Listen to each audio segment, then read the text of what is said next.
Hey guys, welcome back, and in today's video I'm going to tell you about how I prepared for my driving theory test in 4 hours and I passed. So I did find a technique that works for me, and I would have definitely been less stressed if I started a little bit earlier, but 4 hours still work, so I started revising the day of the exam. A lot of people studied like the night before and I'm just like, I can do that.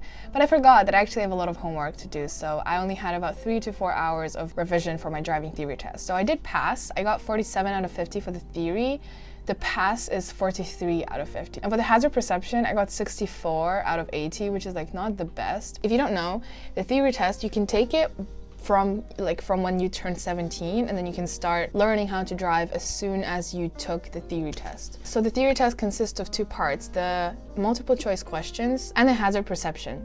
So I'll talk about both of these, but essentially you have to pass both sections to pass the whole thing, and you can't retake one section, you have to take it all again if you don't pass. The multiple choice questions, there are 50 of them, and the last 3 of her questions are based on a video, which is also known as the case study. So you need 43 out of 50 to pass this particular section. So how I revised. Originally I got this like book that everyone gets, and I was kind of reading from that, but I realized that I really don't have time to read through all of this. So instead I got an app called the Driving Theory 4-in-1 app. It's about £5 I think, but it's like well worth it, and it's cheaper than the book. In my opinion, you don't really need to buy the book, like the app is enough. I did these mock tests on this app, and you will be surprised by how much you can already guess, because the questions are like really common sense. Like, it's crazy how common sense they are. Yeah, a question can say something like, a driver just cut in front of you, what do you do? And the options are like, sound your horn, bump into them, quickly accelerate and overtake them, or stay calm and like keep your distance. Like, you don't really need to revise to answer this question, and you'll be surprised by how many of these there are. When doing these mock tests on the app, you won't see which question you got correctly or incorrectly, so you will have to think about it as you would in an exam. Like, try to answer every single question, because there's this option where you can like practice all questions, and I tried doing that, but it tells you when your question isn't correct. If you don't know what the answer is, it's really tempting to just press next and you will see what the correct answer is. When you're doing a mock test, you don't know, so you have to put as much like brain power into that as you can to really like think about it. I recommend screenshotting or flagging all the questions that you got wrong so you can review them after, just so that you don't like waste it if you have the time. And when doing these mock tests, there's an option to select questions I've never seen before, and I recommend doing that, because then this way you get to see new questions that you've never seen before every single time. And this means that you won't get an accurate score, because it gives you a score out of 50, and if you get like 35 or something, that's not an accurate score, because it's the questions that you've never seen before, and in the real exam it's not going to work like that. But you have to you want to get through as many questions as you can in the time that you have, so go through these questions.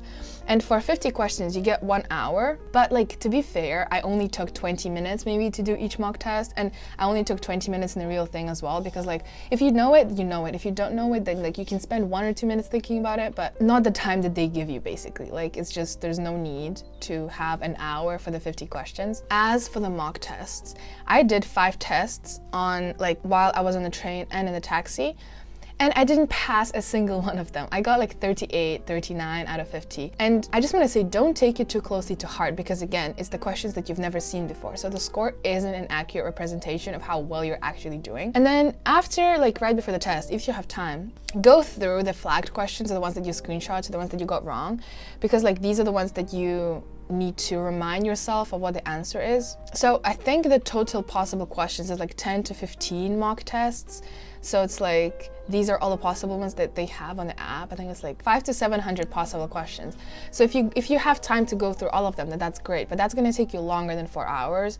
And I did 5 and I did fine. Try and do more if you can, but you know, I did 5 and I passed, so should be fine. When you get a question wrong, try to understand why you got it wrong, and like try to, like, if it's something you have to memorize, like a road sign or something, then you can't really understand why, but try to like link things together, you know? When you're in the actual exam, think logically about every single question, and like use the knowledge that you already have to make an educated guess, because like I had a couple of questions where I had no idea what the answer is, but like I eliminated them one by one.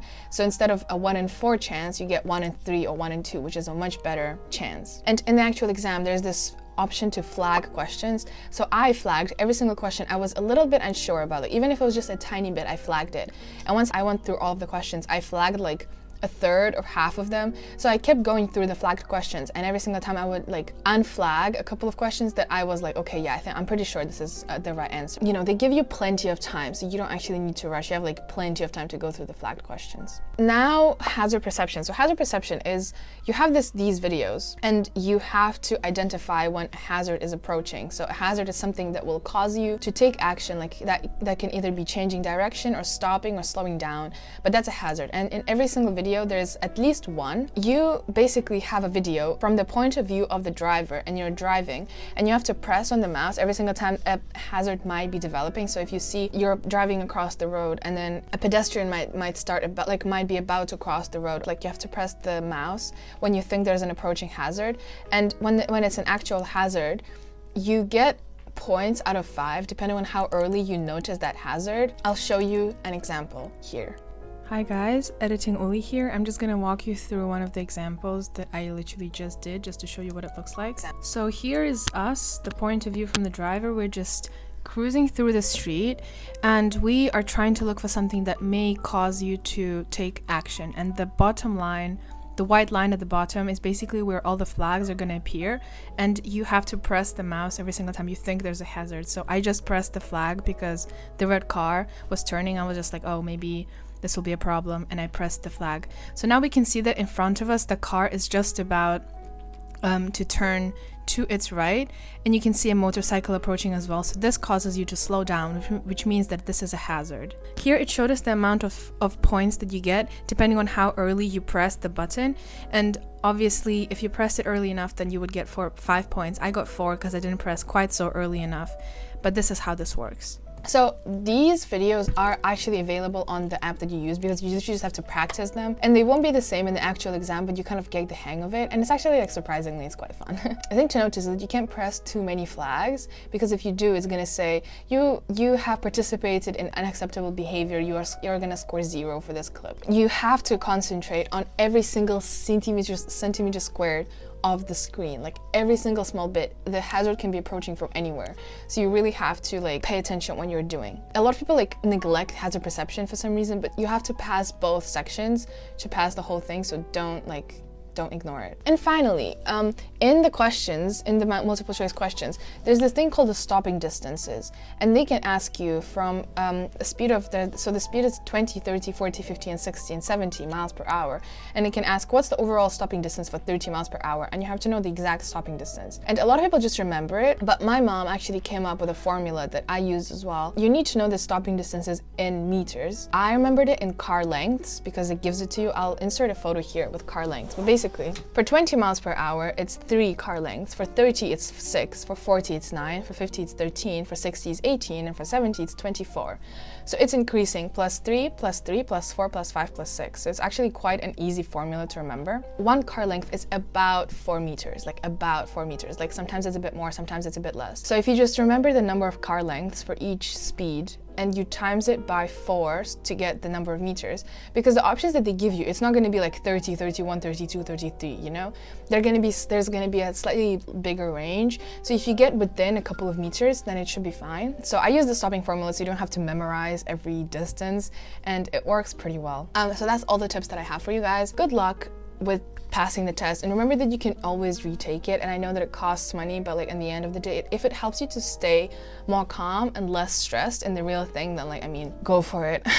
I believe in you. It's really fun once you got the test and you can start driving, because like I love driving. I mean, it's fun. You can like and comment under the video for the YouTube algorithm, so someone else maybe can be helped by this video. Yeah, have an amazing rest of your day. I'll see you in the next video, and bye bye.